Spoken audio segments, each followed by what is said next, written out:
আসসালামু আলাইকুম ওয়া রাহমাতুল্লাহ। কিভাবে জানব আল্লাহ তাআলা আমায় ভালোবাসেন কিনা? যারা আল্লাহর সন্তুষ্টি অর্জন করে জান্নাতে যেতে চায় তাদের সবারই এটি একটি সাধারণ প্রশ্ন। যেহেতু আল্লাহ তাআলার ভালোবাসা একটি বিমূর্ত বিষয়, তাই নিশ্চিত করে কখনোই বলা যাবে না যে আল্লাহ তাআলা তার কোনো নির্দিষ্ট বান্দাকে ভালোবাসেন। তবে ৬টি নিদর্শনের মাধ্যমে কারো প্রতি আল্লাহ তাআলার ভালোবাসার ব্যাপারে নিশ্চিত হওয়া যায়। তা হল, নম্বর ১, আপনার কাজে কর্মে চিন্তাভাবনায় সবসময় যদি আল্লাহ তাআলাকে স্মরণ হয় তাহলে বুঝতে হবে আল্লাহ আপনাকে ভালোবাসেন।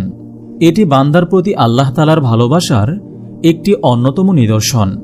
হাদিসে কুদসিতে আল্লাহ তাআলা বলেন, যদি আমার কোনো বান্দা আমাকে স্মরণ করে আমিও তাকে স্মরণ করি। কাজে কর্মে কোরআন সুন্নাহর নির্দেশিত পন্থা অবলম্বন করার অপর নামই হল আল্লাহর স্মরণ। নম্বর ২, আপনার মন যদি কোরআনকে আঁকড়ে ধরে তাহলে বুঝতে হবে আল্লাহ আপনাকে ভালোবাসেন। কোরআন হল আল্লাহর বাণী। মানুষ যখন কোরআন তেলাওয়াত করে তখন সে প্রক্ষান্তরে আল্লাহ তাআলার সঙ্গে কথা বলে।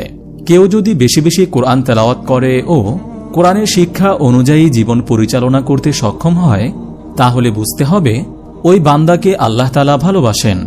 কেননা রাসূল সাল্লাল্লাহু আলাইহি ওয়াসাল্লাম বলেছেন, আল্লাহ তাআলা যার কল্যাণ চান তাকে দ্বীনের জ্ঞান দান করেন। নম্বর ৩, আল্লাহ তাআলার প্রিয়ভাজনদের সাথে যদি সুসম্পর্ক থাকে তাহলে বুঝতে হবে আল্লাহ তাআলা আপনাকে ভালোবাসেন। আল্লাহ তাআলার প্রিয়ভাজনদের মধ্যে রয়েছেন নবী, রাসূল, শহীদ ও তার সৎকর্মশীল বান্দাগণ। এদের মধ্যে যারা গত হয়েছেন তাদের জীবন আদর্শ অধ্যয়ন করে তা নিজের জীবনে বাস্তবায়ন করার মাধ্যমে তাদের সঙ্গে সুসম্পর্ক স্থাপন করা সম্ভব। আর যারা জীবিত রয়েছেন তাদের সঙ্গে সুসম্পর্ক বজায় রাখা মানে হল জীবনের প্রতিটি ক্ষেত্রে তাদের মূল্যবান পরামর্শ অনুসরণ করা। পৃথিবীতে আল্লাহ তাআলার নেককার বান্দাদের সঙ্গে সুসম্পর্ক বজায় রাখলে পরকালেও তাদের সহচর্য লাভ করা যাবে। রাসূল সাল্লাল্লাহু আলাইহি ওয়াসাল্লাম বলেছেন, দুনিয়াতে যার সঙ্গে সুসম্পর্ক থাকবে আখিরাতেও সে তার সঙ্গে থাকবে।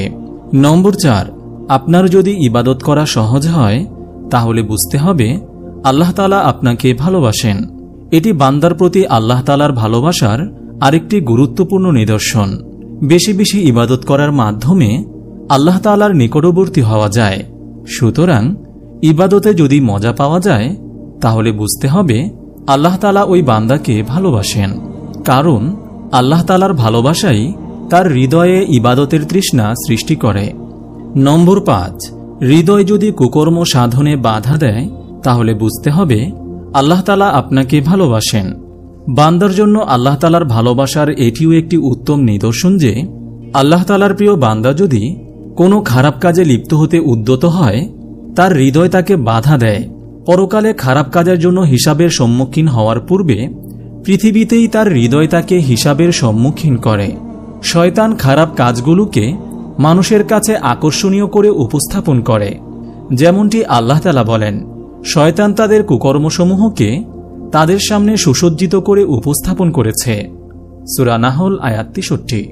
তবে আল্লাহ তাআলা তার প্রিয় ভাজনদেরকে শয়তানের কুমন্ত্রণা থেকে হেফাজত করেন।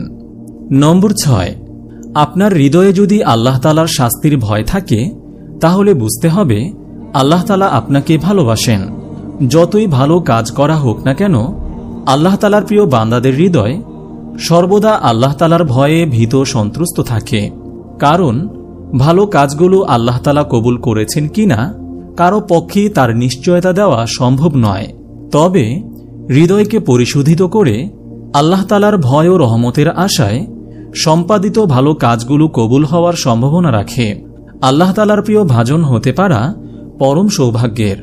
তবে আল্লাহ তাআলার ভালোবাসা তার কাছ থেকে চেয়ে নিতে হয়, যেমনটি রাসূল সাল্লাল্লাহু আলাইহি ওয়াসাল্লাম আমাদের বলতে শিখিয়েছেন, আল্লাহুম্মা ইন্নী আসআলুকা হুব্বাকা ওয়া হুব্বা মান ইউহিব্বুকা ওয়া আমালাল্লাযী ইউবাল্লিগুনি হুব্বাক।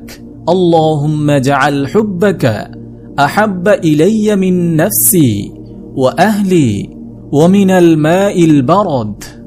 অর্থ, হে আল্লাহ, আমি তোমার কাছে তোমার ভালোবাসা চাই এবং যে তোমাকে ভালোবাসে তার ভালোবাসাও প্রার্থনা করি, আর এমন আমল করার সামর্থ্য চাই যা তোমার ভালোবাসা পাওয়ার দরজায় পৌঁছে দেবে।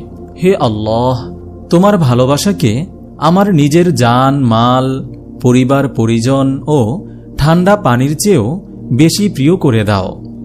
মহান আল্লাহ তাআলা আমাদের সবাইকে আল্লাহ তাআলার ভালোবাসা অর্জন করার তৌফিক দান করুন। আমিন। আপনি যদি এরকম ভিডিও আরও পেতে চান তাহলে এই চ্যানেলটি সাবস্ক্রাইব করে পাশে রাখা বেল আইকনটি অন করে দিন।